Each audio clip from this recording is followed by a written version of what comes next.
Hey guys, I'm back with another financial math video. This is around some more annuities. It's a bit more involved. It's a follow-up question to the questions I've done in the previous two videos. It's not.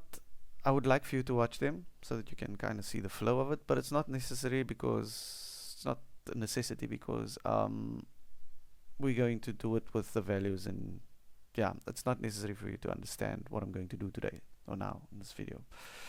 Okay, so if we look at the question, it says after withdrawing 30,000 Rand for 20 months, Patrick requires 1,500,000 Rand. Determine whether he will be able to get this amount of money from this annuity. Okay, so like I said, I covered the details of the annuity in my previous videos, but the important information is that, oopsie, the current account balance is 1,674,501 Rand and 44 cents, and the interest rate is 10% per annum, and it's compounded monthly. Okay, so that's the most important information that we needed from the previous questions to be able to solve this. Okay, let's jump into it. So we need to remember that there are two things that are happening in this 20-month period.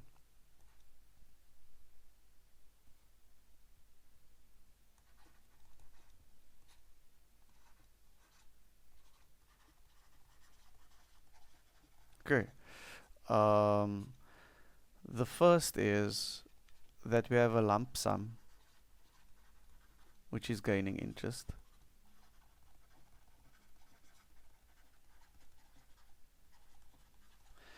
Then secondly, we are withdrawing money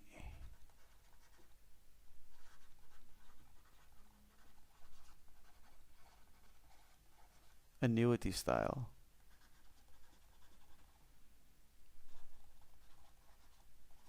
Okay, so we can represent what is left in the account after the 20 months by the final value of the lump sum minus the final value of the annuity. Okay, and then we need to make sure that A is greater than or equal to 1,000, oh, 1,500,000 Rand. That is the other constraint that we need to make sure of. Okay, so let's jump into it. Okay, let's start on a new page. We know that if V lump sum, let's just remind ourselves what we are calculating. Lump minus if V. Okay, so let's just, yeah, it's fine. So the if V lump sum equals to oh man, this is too big. Just hold on. There we go. The if V lump sum equals to the present value multiplied by 1 over 1 plus I over n to the power of nt. Okay, so we'll see that in many cases people just refer to this term as t. I like to refer to it as NT because T is not always, it doesn't always get the whole picture. And no, nobody's wrong for using T. It's just that I prefer to use NT. Okay, so what does this NT term mean? The NT term is the total compounding periods over the investment time frame. So if we are saying that the investment is being compounded monthly in this case, we have that we will have 12 the investment will be compounded 12 times per year. And if you multiply that with any amount of years, okay, let's make it 12 months per year because that's how many there are 12 months per year, and it gets compounded monthly. So let's call it 12 months per year. And if we multiply that with the number of years, let's call it T years for now, we see that we get 12 T months. Okay, so we see that NT gives us the total compounding periods over the investment time frame. Okay, so let's look at a few examples just to clarify it. So if we are compounding quarterly,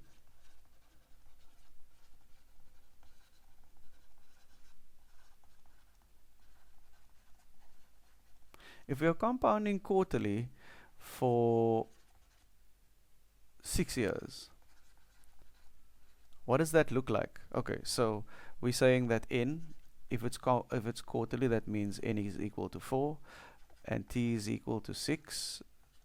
So what we will have is 4 times 6, that's 24 quarters over which the investment has been compounded. Okay, so I hope that you get that part of it and why I prefer NT rather than just stating T there. Anyway. Okay, so our present value is 1674501.44. Wait, let's move this a bit because I'm going to run out of space.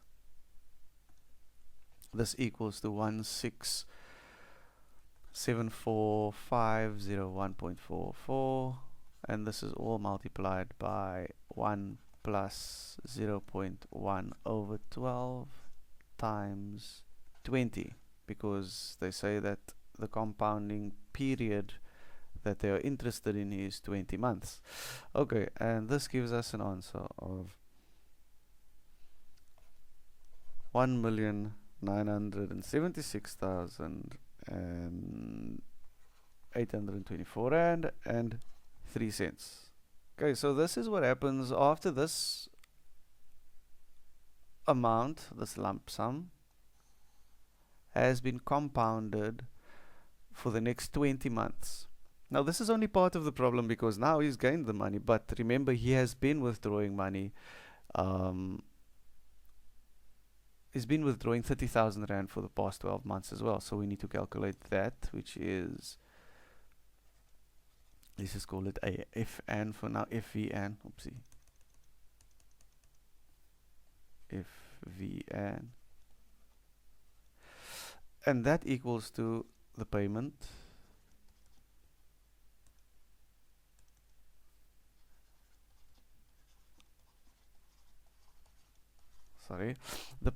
which is 30,000 rand multiplied by 1 plus I over n to the power of nt minus 1 over I over n, something like that. So that is 30,000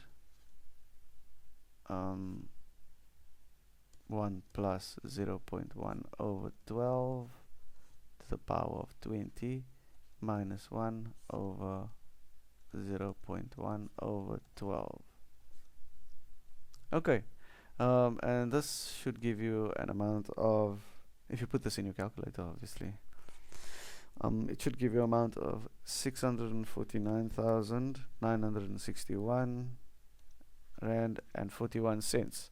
Okay, and if we look here, the only thing that's left for us to do is to say that A equals to FV lump minus FVN, which equals to 1976 point, not point yet, 1976,824.03 minus 649,961.41, and we should be left with an amount of 1,326,862 rand and 64 cents.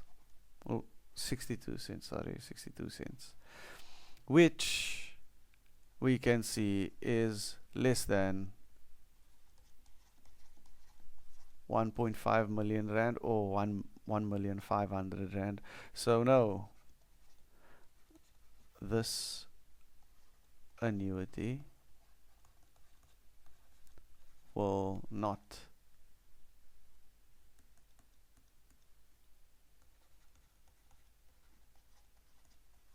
achieve, did I spell achieve correctly? Patrick's goal.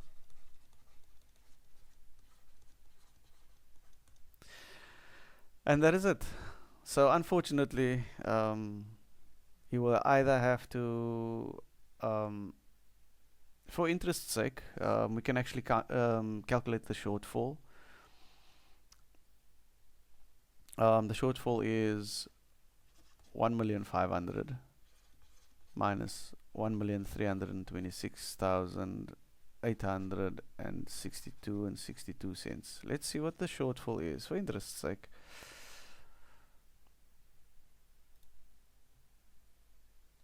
Um, 1,500,000 minus 1,326 862.62.